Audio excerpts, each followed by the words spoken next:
Cassie Morrow never expected her first morning in the Bitty Roots to start with a grizzly dragging something heavy. As dawn's pale fingers pried open the sky, a low, grinding shuffle on the gravel snapped her from sleep. She reached for her phone, breath-catching, miles from the nearest ranger outpost, alone in a borrowed cabin. This could only end badly.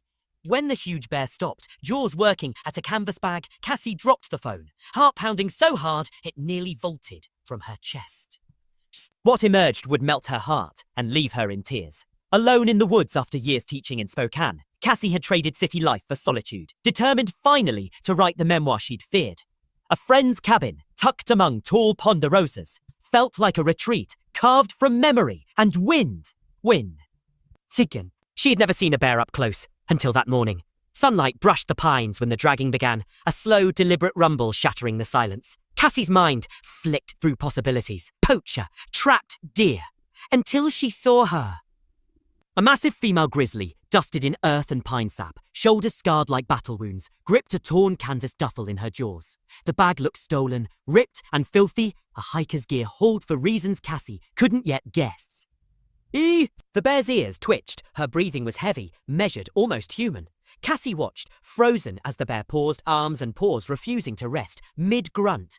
Was this a threat or a plea? At 40 feet, the bear dropped the bag and turned to Cassie, as if inviting her forward.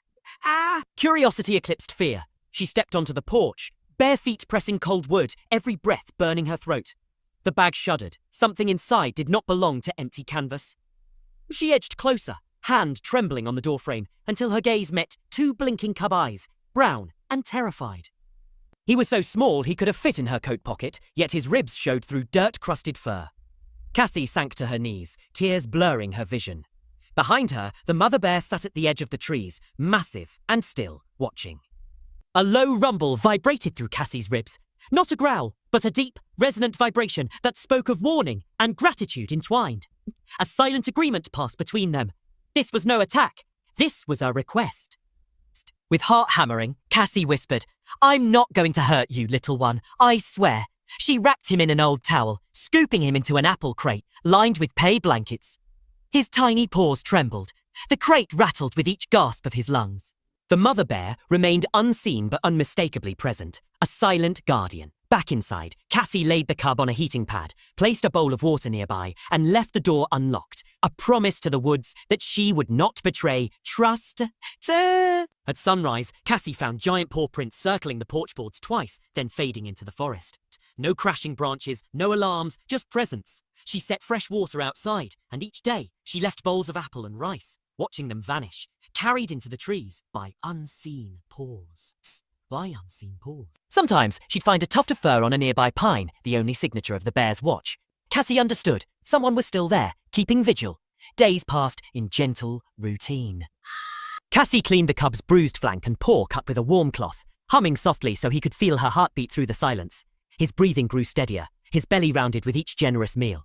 Yet Cassie never relaxed, her senses tuned to the forest's hush, aware of watching eyes, aware of watching eyes. Winter storm burst in like a roaring beast. Howling winds drove sheets of wet snow against the cabin walls. Power flickered out and died. Cassie lit lanterns, their glow quivering on every surface.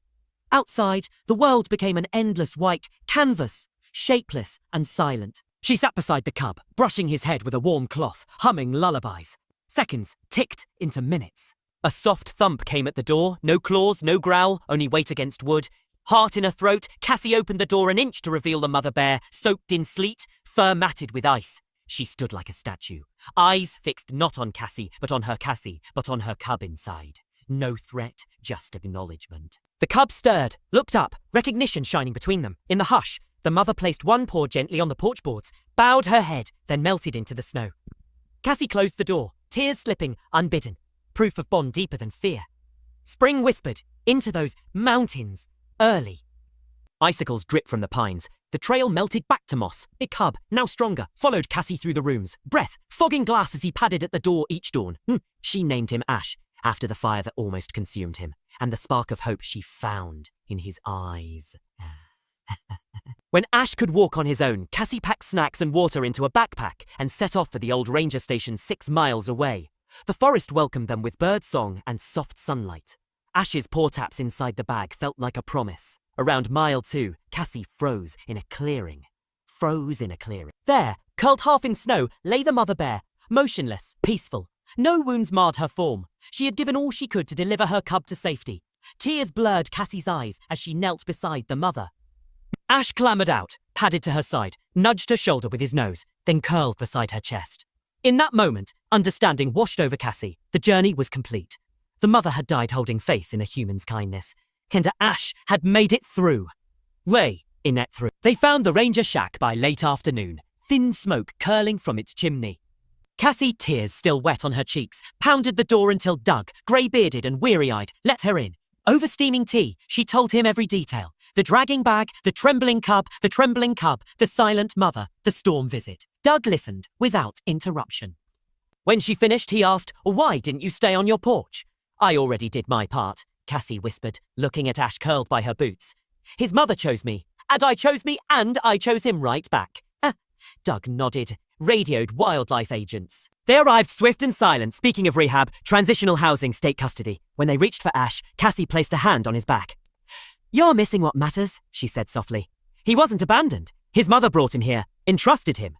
I'm responsible now. The room's stilled. The room as stilled." Doug cleared his throat. "This one's special. He'll stay with you, for now." Spring blossomed fully around the cabin. Moss and wildflowers carpeted the earth. Ash grew larger every day, chasing sunbeams and shadows, curling under the porch at night. Cassie never tried to tame him, only to honor the promise she made on the forest floor. One misty morning in late May, Cassie hiked the same trail from that first day. Ash bounded beside her, free on his own legs, nose twitching at every bloom. At the clearing, she whispered, "Ooh." At the clearing, she whispered, "He's okay." Silence answered. Until movement at the tree line. Another cub, half Ash's size, stood at the edge of the woods, watched by a massive shape. The mother bear, healthy, unafraid, simply observing. Cassie's breath caught. Ash sat by her side, fur brushing her leg. Duh? No need for words. Some things are understood in heartbeats. The bear blinked and stepped into the forest, cub at her side, leaving Cassie and Ash alone, bound by trust and respect. That night, Cassie wrote the last lines in her journal. "I brought him here because I couldn't save him alone. Now I let him go because the forest asks us to hold treasures with 2 hands and release them when the time is right. If this story moved you, share it, and remember that wild love is real, and sacrifice can leave the world a little better." What would you do if a mother in the wild asked you for help? Summer unfurled like a living tapestry around the cabin, and Cassie and Ash settled into a rhythm woven from sunlight and shadow. Each morning she slipped outside before dawn, carrying foraged berries and roots she'd learned to identify from Doug's old field guides.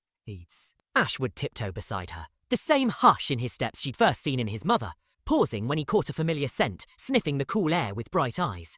Cassie taught him to crack pine nuts between his paws and to distinguish the rumble of trout beneath shallow streams. Fens, sings. He learned with playful curiosity, pawing at ripples until fish danced near her hand. At night, they'd share a meal of wild greens and grilled venison she'd caught days before, the savoury aroma rising in puffs of steam as fireflies blinked among the ferns. Ash would lean into her warmth, and Cassie would whisper, "We're learning to live as you were meant to, free and fierce." The forest listened. Midsummer brought a visit from the wildlife agents, faces polite but eyes clinical. They arrived in a rattling pickup, crates in back, clipboards in hand. Cassie stood her ground beside Ash's crate, voice steady as she outlined his recovery, the fierce bond between cub and human, and the mother's final journey to the clearing. The agents exchanged glances over clipboards dense with regulations, rehab, state custody, release protocols. Room. When they asked for Ash back, Cassie pressed her hand to his crate. "He belongs here, with me, until he's ready," she said, heart hammering but words unwavering. Silence stretched until the senior agent, her badge glinting under pine boughs, nodded slowly. "Sir, we'll adjust his file," he said, voice low. "You've earned that trust." Ash let out a soft grunt, as if in relief, and nudged the crate's edge against Cassie's leg. In late July, Cassie found Ash missing from the porch one evening. Panic blew through her chest like a lightning strike. She grabbed her lantern and called his name into the gathering dark. No rustle, no reply, only the steady hum of cicadas. She tracked his prints through soft earth to the creek's edge, where she found him crouched in the shallows, nose dipped in water, chasing minnows. His coat glowed silver in the lantern light, and when he stood, droplets arched off him like jewels. Relief crashed through her. He was learning to be bear. She knelt in the mud, whispering, "There you are." He stepped forward, brushing against her thigh, water dripping from his whiskers. In that moment, Cassie understood that guiding him to independence might break her heart, and that it would be worth every tear. All the while, Cassie's memoir grew beneath her fingertips. Pages steeped in wind and wildflowers, sentences echoing with grizzly grunts and tiny cub breaths.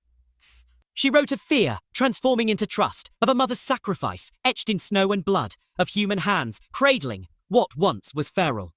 She poured in sensory details, the tang of spruce needles underfoot, the taste of cold river spray on her lips, the echoing thump-thump of bare paws across her cabin floor. Her journal became a living thing, each entry ending on a cliffhanger, a question inviting readers into the forest's hush. What would you do if nature asked you to be its guardian? As August bled into September, Cassie and Ash hiked the old fire road to the ranger station, where Doug championed their cause. Together, they camped outside the dusty shack, sharing hot stew and lantern tales. Show and lantern tale. Doug taught Ash to respond to simple whistles, call and response travelling like music among the pines.